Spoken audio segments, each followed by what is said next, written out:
Thank you, colleagues. You're all so eloquent. And Chairman Mikulski and Ranking Member Burr, I thanked you privately for this, what you're doing today. I want to thank you publicly. Not enough committees are doing, in my opinion, the diligence that should be done, and I'm so appreciative of you. And, of course, Senator Casey for requesting this hearing. I speak to you today as a mother and a grandmother and a senator from the largest state in the Union, believing that there must be zero tolerance for crimes against kids. Zero tolerance. We need a new ethic in this country. I think Senator Burr referred to that idea, that we get it from the heart, from the soul, in our own communities. So we need a new ethic in this country, and as much as we need to strengthen our laws. Now, if this ethic were in place, this zero tolerance, this kind of sensibility about the fact that we need to protect our kids, if that ethic were in place, many crimes against children would be prevented, and those who commit such acts would be caught before their crimes are repeated and repeated and repeated, and the innocents are damaged for life. So I'm going to give you just two facts, because sometimes we glaze over this issue because there's so many numbers thrown at us. I'm just going to give you two of the many I have. There are 700,000 reported cases of child abuse every year. Think about it. 700,000. Some of our states have fewer than 700,000 people living in them.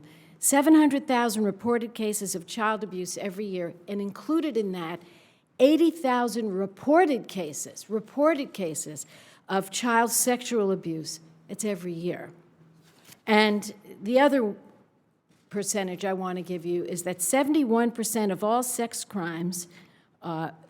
crime victims are children. 71% of the victims are children. I don't believe Congress has done enough to prevent these atrocities. And I want to tell you my own involvement.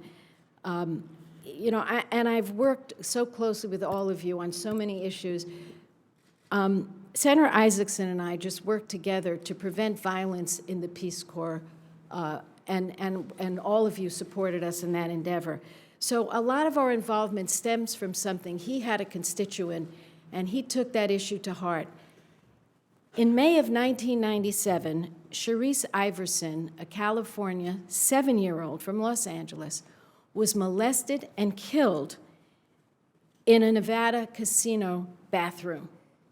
The assailant's friend witnessed the molestation and learned of the murder. He didn't do one thing to stop it, and he never reported it. So that moved me in 1998 to introduce legislation that dealt with reporting requirements. Nothing happened. And in the meantime, unreported cases of child abuse have occurred at educational institutions, religious institutions, daycare centers, and, interestingly, on federal land and property. The worst part of the failure to report these horrific crimes is it allows the serial killer to go on and on and on to prey on more and more defenseless children. So it is time to protect our children nationwide. You know, in 1994, we came together to pass the Violence Against Children Act. I'm sorry. Violence Against Women. A Freudian slip. I want that to happen next. The Violence Against Women Act. And it has been successful. We worked hard across party lines.